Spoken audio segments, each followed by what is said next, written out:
Hi everyone, welcome to my channel.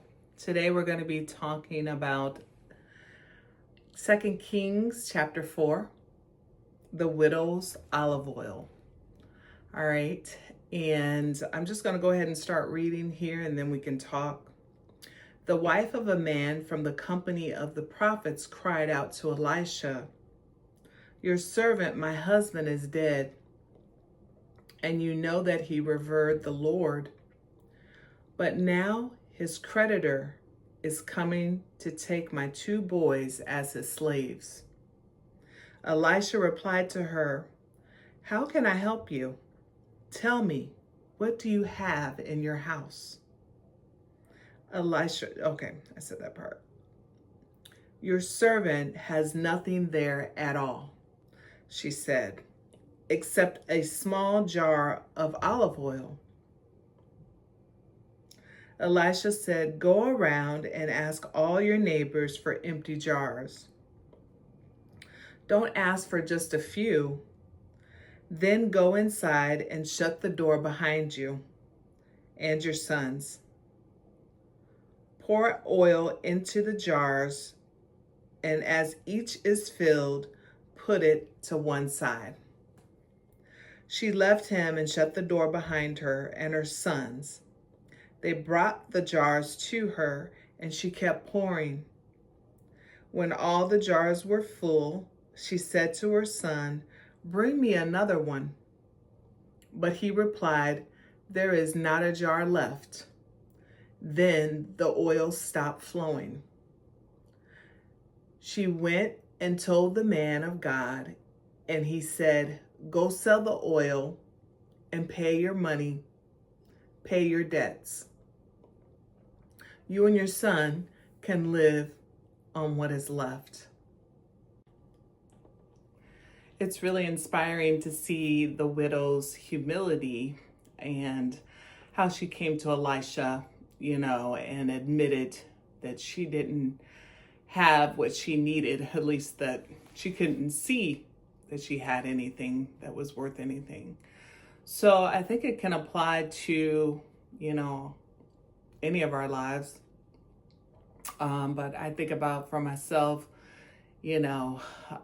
with, even my career, where I was, I majored in communications, public relations, and I thought that's what I would be doing in life. And in some ways I did, I got into human resources and I was able to use my communication skills in that way for corporate. Plus I've, also had businesses on the side. So I've been able to use communication skills even at church, but the thing is, it wasn't what I set out to do, right? I majored in something that I thought I would be like in public relations using those skills. But really, in the big scheme of things, the degree was only worth so much, right? Really, it was God who was going to direct my footsteps and where I should be. And that's any area of our lives, whether it's career or who we choose as our spouse, or, where we end up living. It really is a lot dependent on God and, what he opens our eyes to. And so God used Elisha to open her eyes, the widow's eyes, to see that God did give her something. She didn't just have nothing. She actually had olive oil. And though it was a small amount, God could use it. And that's like for any of us, wherever we're at in life, we may not see that we have anything, but with God, even the smallest thing, or even a mustard seed, of faith, just say, God can use that and work with that. And he does, you think about how small a mustard seed is, right? But he can do immeasurably more than all we ask or imagine. And sometimes, it takes to be open with someone like Elisha, or a friend, Christian friend, or just anyone. Sometimes God can use anyone to help us see what we do have. And, I had a friend that was sharing with me, you are a teacher. And I never really considered myself a teacher per se. I mean, I've always done like some kind of training or something, in that way.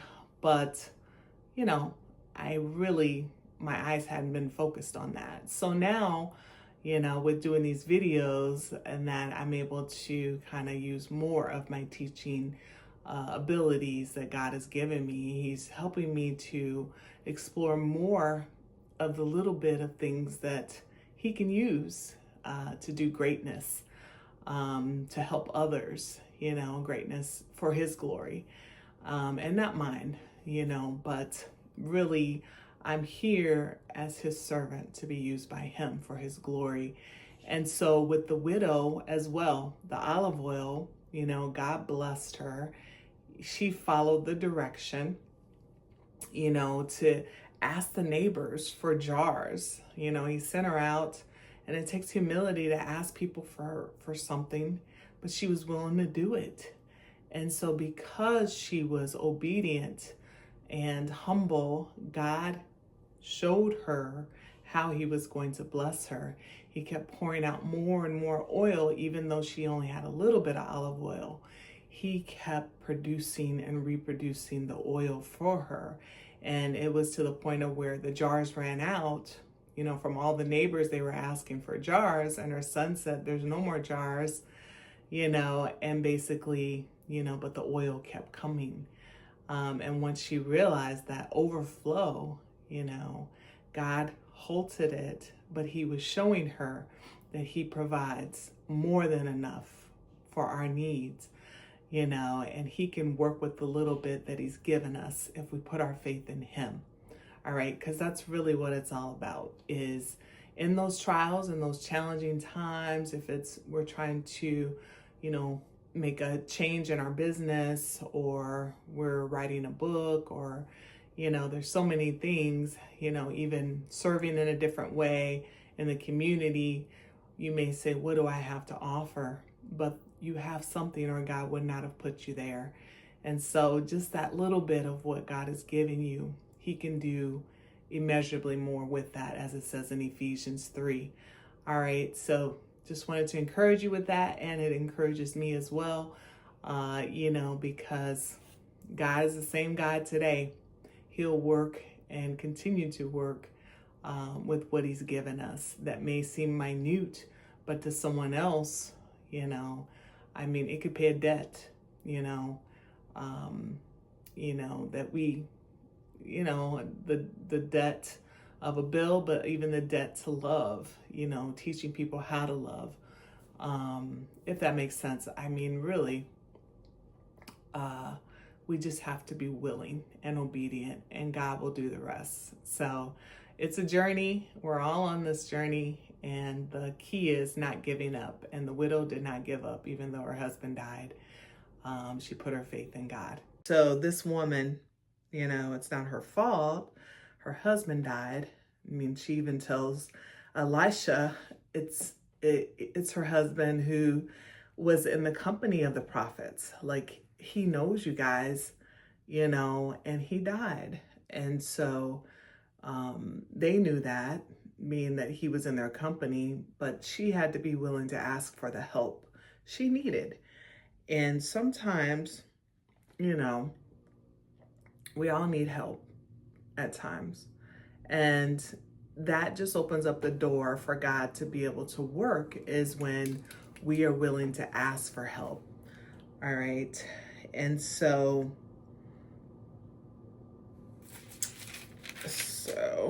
in this chapter, he says, how can I help you? So Elisha was ready to help. He said, tell me, what do you have in your house? And Elisha was ready to help, but he was also ready to help her know that God has already provided a way for you. It's just a matter of opening your eyes, seeing what He's given you. all right, that's already in your home. So to me, I think about that and I'm like, God is so encouraging. He usually works from what we already have.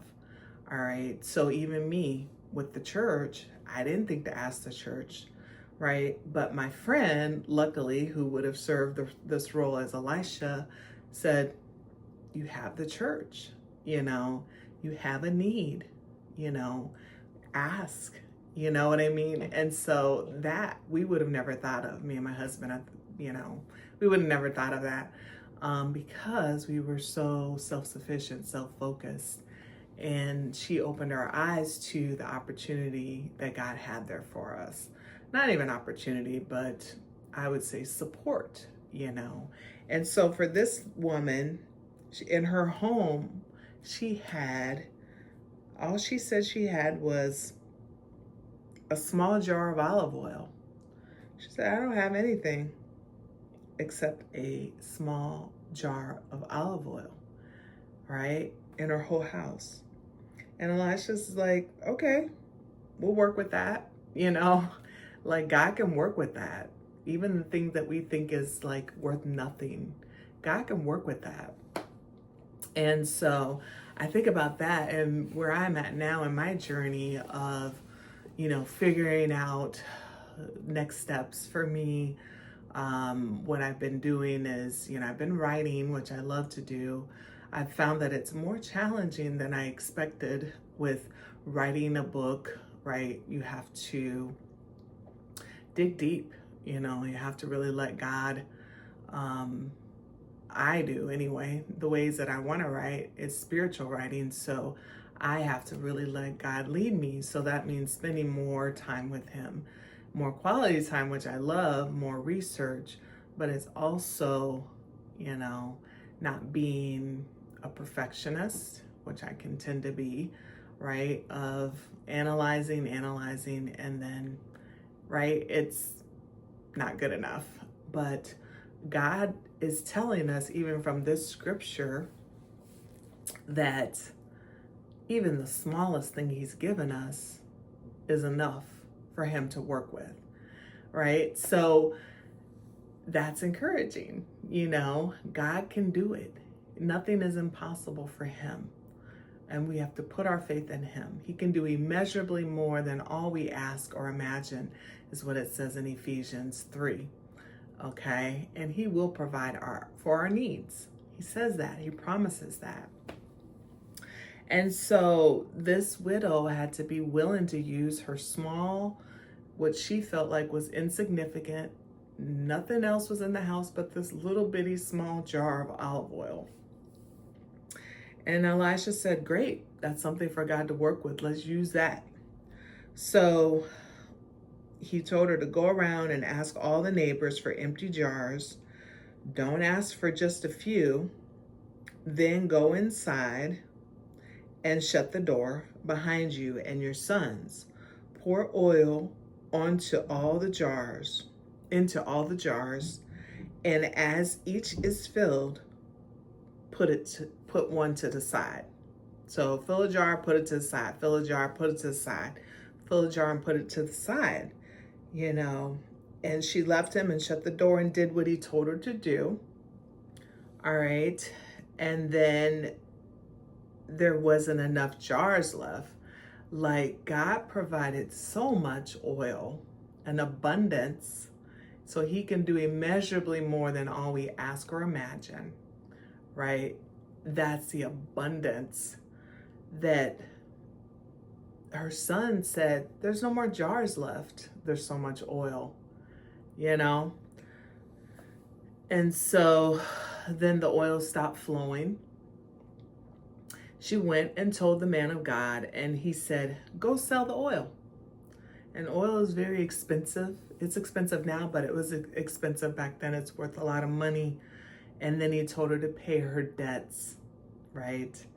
Pay your debts. You and your sons can live on what is left. And they had some left for her family to live on. So God provided more than enough. And I'm here to tell you today, God wants to do the same thing in our lives. And he's done that in my life many times. And he will provide a way. It may not always seem like what we would have done or what we would have wanted to do, but if we have humility and just follow, he'll make everything right. And he'll give us more than what we ask for. All right. An abundance with him. All right. So thanks for listening in today, and stay encouraged. Keep seeking God in the direction he has for your life, and he's going to do great things. All right. Thanks. Take care, and like and subscribe. I will continue to bring you more messages. Thank you. Bye.